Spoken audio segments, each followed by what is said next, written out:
Hello नमस्ते दोस्तों। तो जैसा कि दोस्तों आप वीडियो की टाइटल देखकर आपको पता चल गया होगा कि आज हम क्या पढ़ने वाले हैं। जैसा कि हम आज पढ़ने वाले हैं फिजिक्स यानी भौतिकी। फिजिक्स क्या होता है, अगर हम सिंपल सी भाषा में कहें फिजिक्स के बारे में, द्रव्य तथा ऊर्जा के बीच संबंधों का अध्ययन ही फिजिक्स है। द्रव्य तथा ऊर्जा के बीच संबंधों का अध्ययन ही फिजिक्स है। द्रव्य तथा ऊर्जा के बीच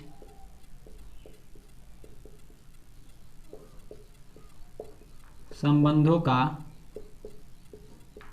अध्ययन ही फिजिक्स है।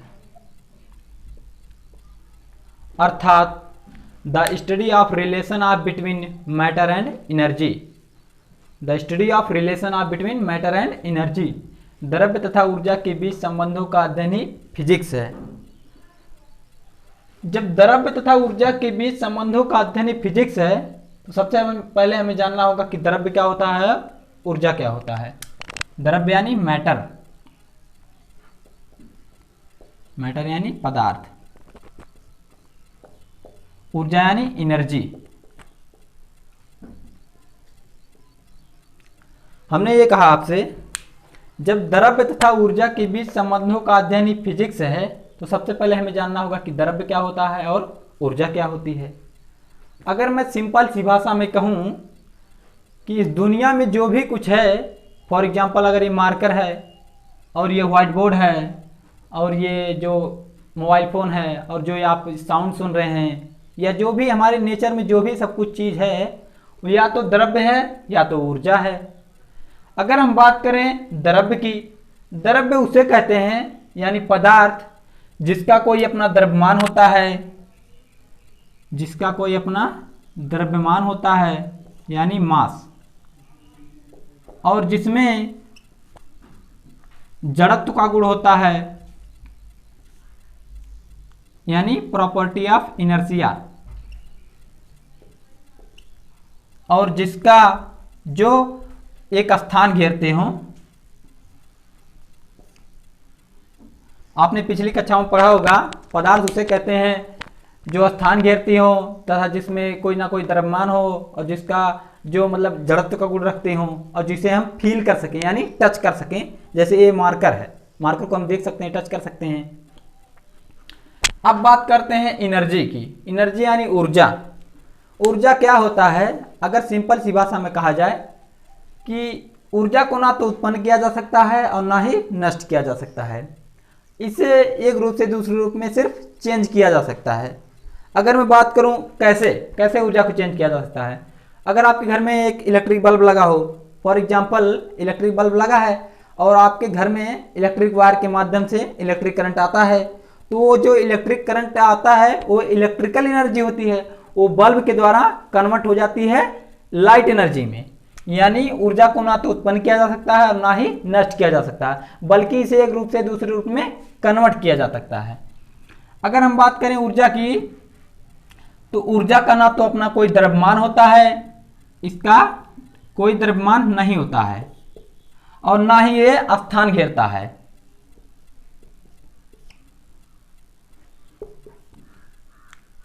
अगर ऊर्जा की बात की जाए कैसे स्थान नहीं घेरता ऊर्जा, जैसे इलेक्ट्रिक वायर के माध्यम से एक इलेक्ट्रिक करंट आता है, क्या वो इलेक्ट्रिक वायर में जो करंट आता है वो एक इलेक्ट्रिकल एनर्जी है?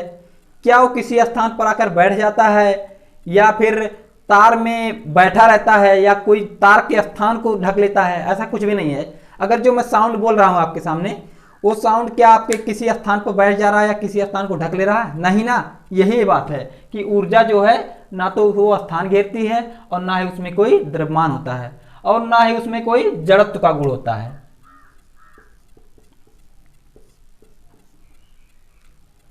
ये तो बात हुई द्रव्य और ऊर्जा की। अगर मैं एक सवाल आपसे पूछना चाहूं, क्या किसी द्रव्य को, द्रव्य यानी पदार्थ को ऊर्जा में बदला जा सकता है? उसका उत्तर है हाँ, किसी भी हम पदार्थ को ऊर्जा में बदल सकते हैं। लेकिन कैसे? उसके लिए हमें जानना होगा एक समीकरण को जिसे अल्बर्ट आइंस्टाइन साहब ने दिया था, जिसे हम कहते हैं E बराबर mc स्क्वायर, अर्थात सापेक्षता का सिद्धांत अर्थात थ्योरी ऑफ रिलेटिविटी। E बराबर mc स्क्वायर, E बराबर mc स्क्वायर, ये समीकरण दिया था अल्बर्ट आइंस्टाइन साहब ने।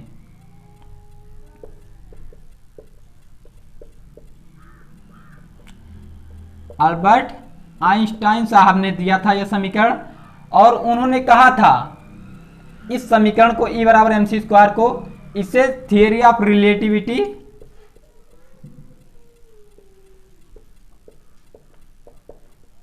या सापेक्षता का सिद्धांत,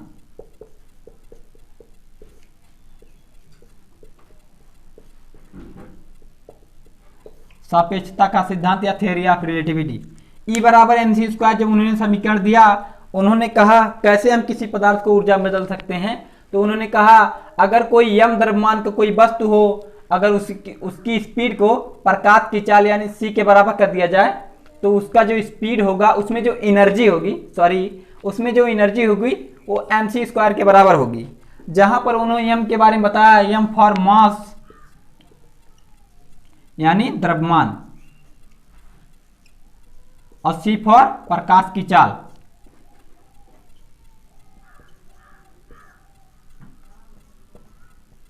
प्रकाश की चाल कितनी होती है वो तो आप जानते होंगे, 3 × 10⁸ मीटर पर सेकेंड, ये तो सभी को मालूम होता है।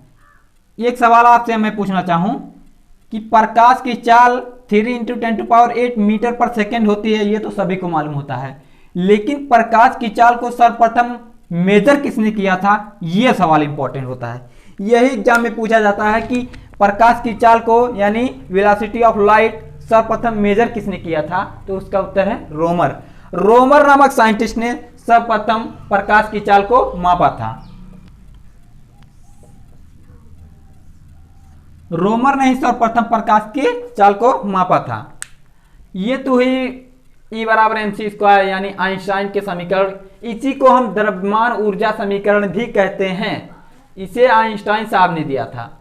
अब जब इन्होंने ये समीकरण दिया और कहा कि किसी भी पदार्थ को हम ऊर्जा में बदल सकते हैं, तो ये बात लोगों को समझ में ही नहीं आई कि कैसे किसी पदार्थ को हम ऊर्जा में बदल सकते हैं। लेकिन उस पर बहुत सारा रिसर्च हुआ और बहुत टाइम बाद हाँ पता चला एक्चुअल में किसी भी पदार्थ को हम ऊर्जा में बदल सकते हैं।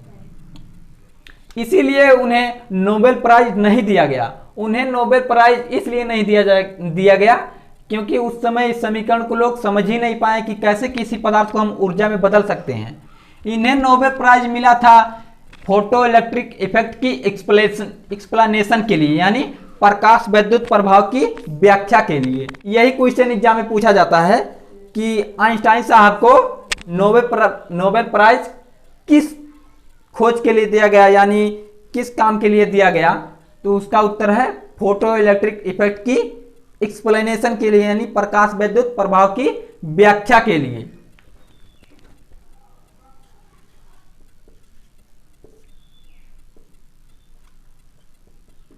प्रकाश विद्युत प्रभाव की व्याख्या के लिए।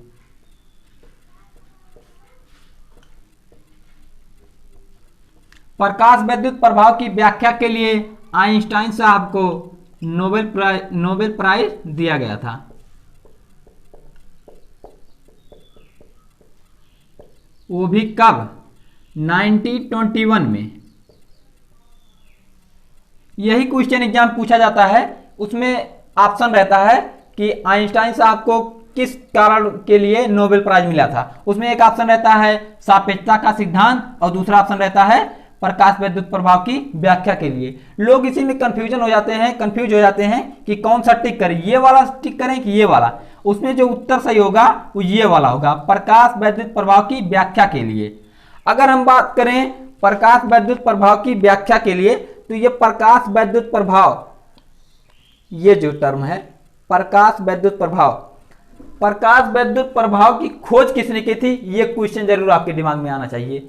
क्योंकि जब आप हर एक चीज से रिलेट करके याद करेंगे, तो जो आपकी नॉलेज की इंप्रूवमेंट होगी वो इतनी तेजी से बढ़ेगी कि आप उसकी इमेजिन भी नहीं कर सकते।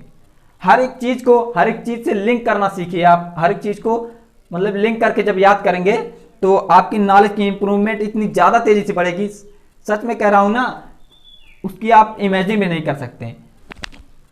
तो इसकी जो प्रकाश विद्युत प्रवाह की खोज की थी, वो खोज की थी H.N.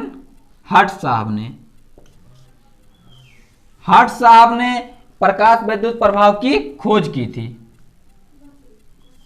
अगर हम बात करें प्रकाश विद्युत प्रभाव की खोज, तो इन्होंने हर्ट्ज साहब ने की थी, लेकिन उसकी जो एक्सप्लेनेशन की थी वो आइंस्टाइन साहब ने की थी। अगर हम बात करें कि प्रकाश विद्युत प्रभाव की खोज तो हर्ट्ज साहब ने की थी, एक्सप्लेनेशन जो उसके किया था वो अल्बर्ट आइंस्टाइन साहब ने किया था, लेकिन उन्होंने किस थ्योरी को यूज करके, किसके थ्योरी की यूज करके प्रकाश विद्युत प्रभाव की व्याख्या की थी, तो उनका नाम है मैक्स प्लांक। मैक्स प्लांक के थ्योरी को यूज करके अल्बर्ट आइंस्टाइन साहब ने ये प्रकाश विद्युत प्रभाव यानी फोटो इलेक्ट्रिक इफेक्ट की एक्सप्लेनेशन दी थी। ये क्वेश्चन भी पूछा जाता है कि अल्बर्ट आइंस्टाइन साहब ने किस वैज्ञानिक के, किस थ्योरी को यूज करके प्रकाश विद्युत प्रभाव की व्याख्या की थी, वो है मैक्स प्लांक। तो जब ये प्रकाश विद्युत प्रभाव की व्याख्या की अल्बर्ट आइंस्टाइन साहब ने, तो ये तो बात हुई द्रव्यमान ऊर्जा समीकरण यानी E बराबर mc² अर्थात सापेक्षता का सिद्धांत। हम बात कर रहे थे E बराबर mc² की, यानी किसी भी पदार्थ को हम ऊर्जा में कैसे बदल सकते हैं। तो जब ये रिसर्च हुआ इसके बाद, तो वहां से लोगों ने फिजिक्स के बारे में एक्चुअल में जानना शुरू किया। वहीं से शुरुआत होती है मॉडर्न फिजिक्स यानी आधुनिक फिजिक्स की। वहीं से लोगों ने इस बारे में ज़्यादा से ज़्यादा जानकारी लेना शुरू किया, तो वहीं से शुरू होती है मॉडर्न फिजिक्स की शुरुआत यानी आधुनिक फिजिक्स की शुरुआत।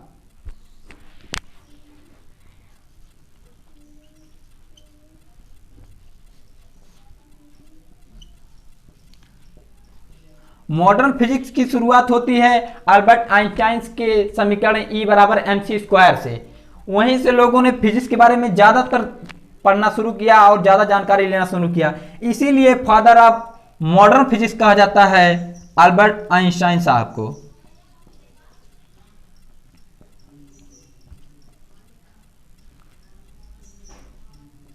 Father of modern physics.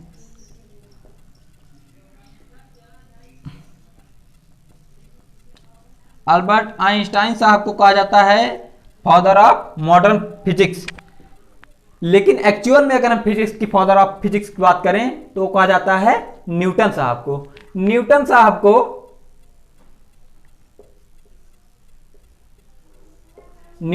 को एक्चुअल में फादर ऑफ फिजिक्स कहा जाता है, लेकिन जो मॉडर्न फादर ऑफ फिजिक्स कहा जाता है वो कहा जाता है अल्बर्ट आइंस्टाइन साहब को। लेकिन अगर एक सवाल आपसे मैं पूछना चाहूं कि आधुनिक आइंस्टाइन किसे कहा जाता है, यानी मॉडर्न आइंस्टाइन, किस वैज्ञानिक को मॉडर्न आइंस्टाइन कहा जाता है, उनका नाम है स्टीफन हॉकिंग। स्टीफन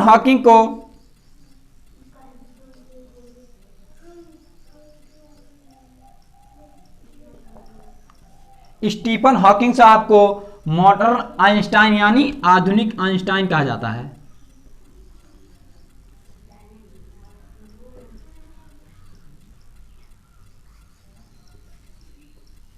आधुनिक आइंस्टाइन जो कहा जाता है वो स्टीफन हॉकिंग साहब को कहा जाता है।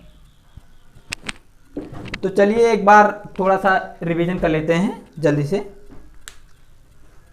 हमने कहा कि फिजिक्स क्या होता है। फिजिक्स के बारे में हमने बताया कि द्रव्य तथा ऊर्जा के बीच संबंधों का अध्ययन ही फिजिक्स है, यानी द्रव्य तथा ऊर्जा के बीच संबंधों का अध्ययन ही फिजिक्स यानी study of relation of between matter and energy. अगर हम बात करें द्रव्य की, तो द्रव्य क्या होता है, द्रव्य यानी पदार्थ को मैटर, पदार्थ उसे कहते हैं जिसका कोई अपना द्रव्यमान होता है और जिसमें जड़त्व का गुण होता है यानी प्रॉपर्टी ऑफ इनर्शिया होता है, और जो स्थान घेरती हैं। आपने पिछली कक्षा में पढ़ा होगा। ऊर्जा के बारे में हमने कहा कि ऊर्जा को ना तो उत्पन्न किया जा सकता है ना ही समाप्त किया जा सकता है, बल्कि इसे एक रूप से दूसरे रूप में कन्वर्ट किया जा सकता है। इसका मतलब ये हुआ energy can not be create and can not be destroy, it can be resume one form to another form. और ऊर्जा के बारे में हमने कहा ऊर्जा का ना तो द्रव्यमान होता है और ना ही वो स्थान घेरती है और ना उसमें जड़त्व का गुण होता है। फिर हमने आपसे एक सवाल किया कि क्या किसी पदार्थ को ऊर्जा में बदला जा सकता है, तो उसका उत्तर था हाँ, हम किसी भी पदार्थ को ऊर्जा में बदल सकते हैं। लेकिन कैसे, उसके लिए हमें जानना पड़ा E बराबर mc² यानी थियरी ऑफ रिलेटिविटी, जिसे अल्बर्ट आइंस्टाइन साहब ने दिया था, जिसे कहते हैं सापेक्षता का सिद्धांत। उसमें उस समीकरण में उन्होंने कहा कि अगर कोई m द्रव्यमान की वस्तु है, उसकी स्पीड को प्रकाश की चाल के बराबर कर दिया जाए तो उसमें जो एनर्जी होगी वो mc² के बराबर होगी। फिर हमने कहा कि प्रकाश की चाल को सर्वप्रथम मापा किसने था, रोमन ने, जिसको उन्होंने कहा कि प्रकाश की चाल 3 × 10⁸ मीटर पर सेकेंड होती है। फिर हमने कहा कि अल्बर्ट आइंस्टाइन साहब को नोबेल प्राइज दिया गया था, कब, 1921 में, किसके लिए, प्रकाश विद्युत प्रभाव की व्याख्या के लिए, यानी फोटो इलेक्ट्रिक इफेक्ट की एक्सप्लेनेशन के लिए। फिर हमने पूछा कि प्रकाश विद्युत प्रभाव की खोज किसने की थी, तो उसका नाम है हर्ट्ज साहब ने, H.N. हर्ट्ज साहब ने प्रकाश विद्युत प्रभाव की खोज की थी। फिर हमने कहा कि प्रकाश विद्युत प्रभाव की व्याख्या जो अल्बर्ट आइंस्टाइन साहब ने की थी वो किसके सिद्धांत को यूज करके की थी, तो उनका नाम है मैक्स प्लांक।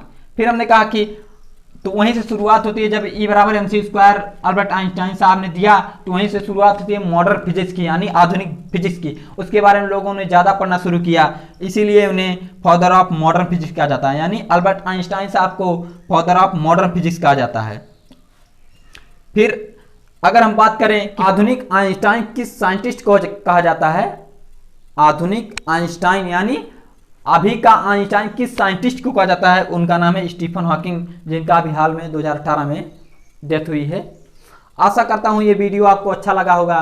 अगर अच्छा लगा हो तो दिल से लाइक कीजिए और शेयर कीजिए, और हाँ, चैनल पर नए हो तो चैनल को सब्सक्राइब कीजिए, और हाँ, साथ में बेल वाला घंटा भी दबा देना, जिससे वीडियो की नोटिफिकेशन सबसे पहले आप तक पहुँचे। जय हिंद, वंदे मातरम, खुश रहिए, खुशियाँ बांटते रहिए।